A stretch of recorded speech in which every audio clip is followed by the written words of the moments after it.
Le trio reprit la route alors que la charrette filait à travers les arbres inanimés du bosquet et que Gérard vantait les tourtes à la patate du curé Laframboise tout en ayant l'eau à la bouche. L'oncle bedonnant tira sur ses brides de sa guevale pour la faire ralentir. Effectivement, un gueux vêtu de ce qui ressemblait à un vieux capot d'étoffe marchait devant eux d'un pas lent et fastidieux, le long de la route vers l'église, mais dans la direction opposée à la leur. Lorsqu'ils furent à sa hauteur, Gérard fit arrêter sa charrette. Charité, s'il vous plaît. Bien sûr, mon bon monsieur. Didier, donne-lui donc un peu de chance. Où allez-vous donc, mon bon samaritain? J'essaie de me rendre chez le meunier avant qu'il ne fasse noir comme chez le loup.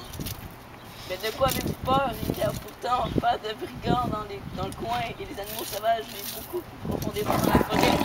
Mais voyons, Didier, ne sais-tu donc pas que les loups-garous, les feux follets et les sorciers rôdent dans les bois la nuit?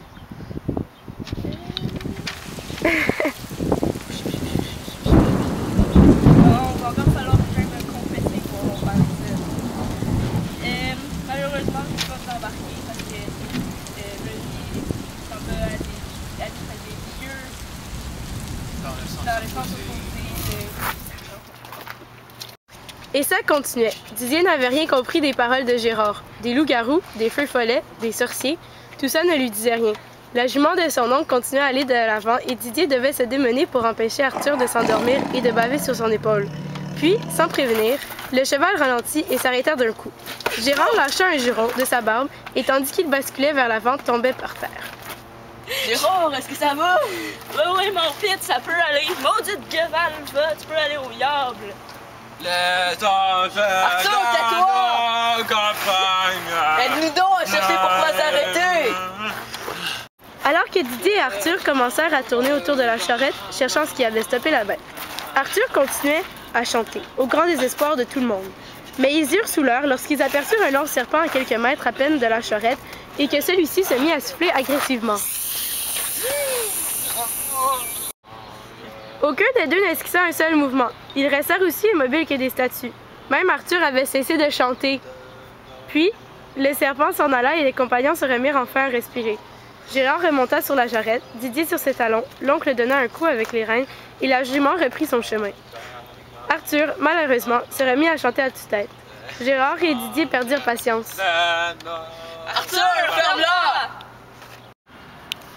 Je me demande si le curé va lui accorder l'absolution d'avoir tout de même. C'est pas la première fois que ça arrive, hein, Arthur. La dernière fois, on t'a trouvé sous comme une brique dans la grange, serré comme un doudou la bouteille de rhum. C'était terrible. Ouais, on devrait y enlever ses bouteilles parce que si le curé va la prendre, il va l'excommunier puis il va brûler en enfer avec le diable pour le restant de ses jours. Arthur avait arrêté de chanter, mais maintenant on pouvait entendre les bruits qui hantaient la forêt. Le hurlement d'un loup, le vent qui souffle dans les branches, des craquements ici et là, une envolée d'oiseaux. L'atmosphère se faisait lourde et effrayante à mesure qu'ils avançaient dans le bois. Puis ils entendirent des aboiements.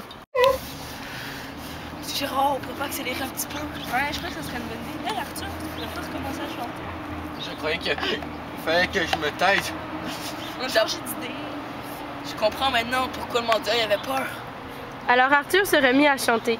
Elle descend de la montagne. Gérard agita nerveusement les rênes pour accélérer. Les craquements se faisaient de plus en plus proches. Le pouls de chacun s'accélérait, même si la chanson irritante d'Arthur les calmait un peu. Un coup de rêne supplémentaire. Gérard, on peut pas accélérer un petit peu. Ouais, je crois que ça serait une bonne idée. Hey Arthur, tu pourrais pas recommencer à chanter. Je croyais qu'il fallait que je me taise. On a changé d'idée. Je comprends maintenant pourquoi le mendiant avait peur. Alors Arthur se remit à chanter. Elle descend de la montagne. Gérard agita nerveusement les rênes pour accélérer. Les craquements se faisaient de plus en plus proches. Le pouls de chacun s'accélérait, même si la chanson irritante d'Arthur les calmait un peu. Un coup de rêne supplémentaire et la pauvre jument atteignit les records de vitesse, faisant partir la charrette en train d'en faire. Gérard, on peut pas accélérer un petit peu. Ouais, je crois que ça serait une bonne idée. Hey Arthur, tu pourrais pas recommencer à chanter. Je croyais qu'il fallait que je me taise. On a changé d'idée. Je comprends maintenant pourquoi le mendiant avait peur. Alors Arthur se remit à chanter. Elle descend de la montagne. Gérard agita nerveusement les rênes pour accélérer. Les craquements se faisaient de plus en plus proches. Le pouls de chacun s'accélérait, même si la chanson irritante d'Arthur les calmait un peu.